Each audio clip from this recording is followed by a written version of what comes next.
So what we're gonna do is, first thing I want to do with Otis is I'm gonna put the nail clippers right on the ground because he has such a poor relationship with him.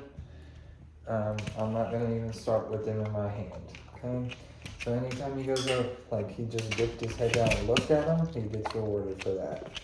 So we're just gonna start letting him put 2 and 2 together. Then anytime he regards them in any way, shape, or form, let alone goes and like sniffs them or touches them, then that's gonna be what gets him. That's what gets him food reinforcers.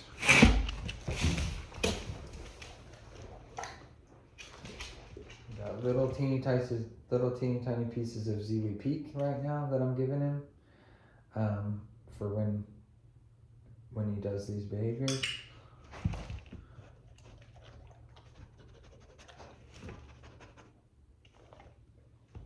So let me put it right here on it. Then yeah, good job. I'll just put it right on the nail clippers themselves. You're not going to be able to do this with a lot of dogs. It's going to send them to like over the edge. Like if they're approaching it like and all their like weight is distributed like to the back, like to the rear end, but they're still approaching, then like and they're gonna like they kind of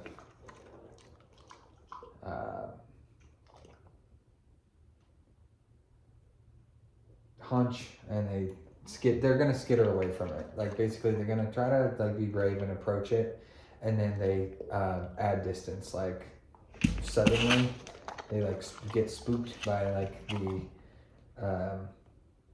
by a stationary inanimate object, and like don't put the treat, don't put the food reinforcer on the thing itself. Okay, so his body language is like confident enough that I'm going to place it on the object. He's taking it directly off, and he's not doing those things. Yeah, good job, buddy. Okay, so the next thing I'm going to do, yeah, good job, buddy. Very good, very brave. Next thing I'm going to do is I'm going to throw the treat away from this, collect them, because I don't want to like manipulate it right in front of his face. Good, here you go. Alright. Hey, City Bear. Good. So the next step right here is that he is approaching me and approaching the clippers while they're in my hand. And then he's getting indicated for that. I'm not taking it any further than that. Like he comes over and he sniffs and interacts with the tool that I'm wanting to be able to ultimately use, and he gets rewarded for that, and I throw the treat across the room. This is going to be like a variant of treat or treat protocol coined by Susan Clothier. So as far as I'm concerned, this is a variant of treat or treat. And yeah, it's like a double reward when he, good. It's like a double reward when he's able to get a food, like a food reinforcer, and then he's able to get distance away from the spooky thing. Like the thing that he does have like poor experiences with.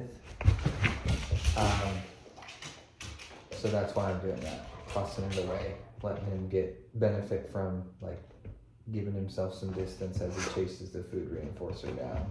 What do you think you should do, huh? If you want this treat, good job, buddy. You silly boy.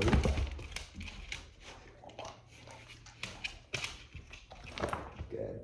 So if the dog cannot approach the thing, if the dog cannot approach the object and interact with the object on their own terms, then they're not going to be able to tolerate having the object brought toward them. If they're refusing to interact with the object, like in these contexts, under these conditions, it's out of the question. It's not going to be productive at all.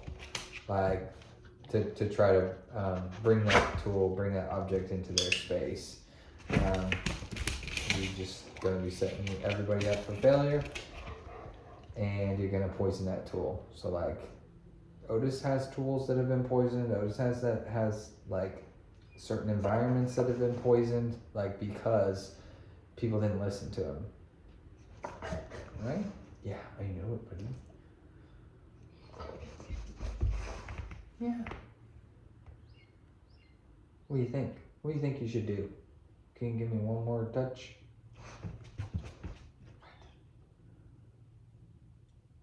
You hear those birds?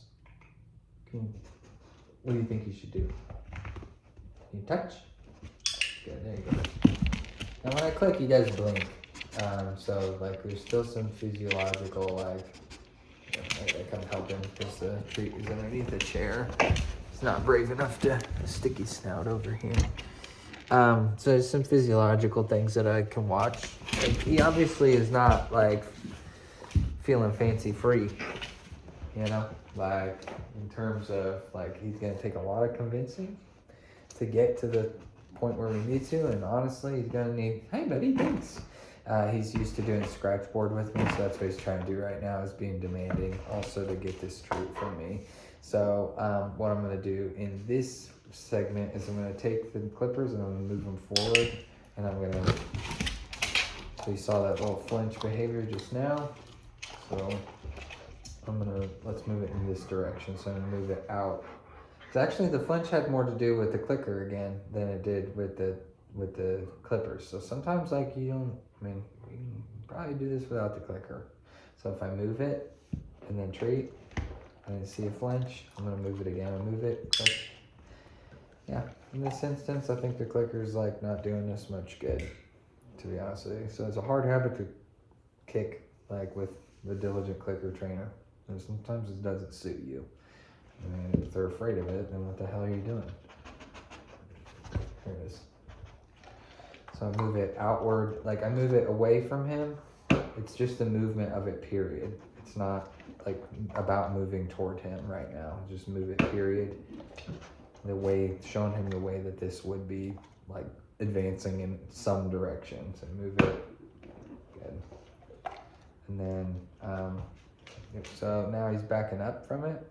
My watch is reflecting on the wall, so I'm gonna flip my watch upside down there. But this is like where we start to see that we're probably hitting our plateau on how productive the session is gonna be. It's not how often, or yes it is, it's not how long typically you work on. Good boy, very good stretch. Can you touch? Can you touch? No, that's okay, good. Oh, that's pretty good, there you go. Throw it further away. It's not how long you work on something, especially like this, it's how often.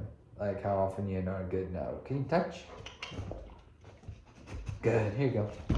Pretty close. So, yeah.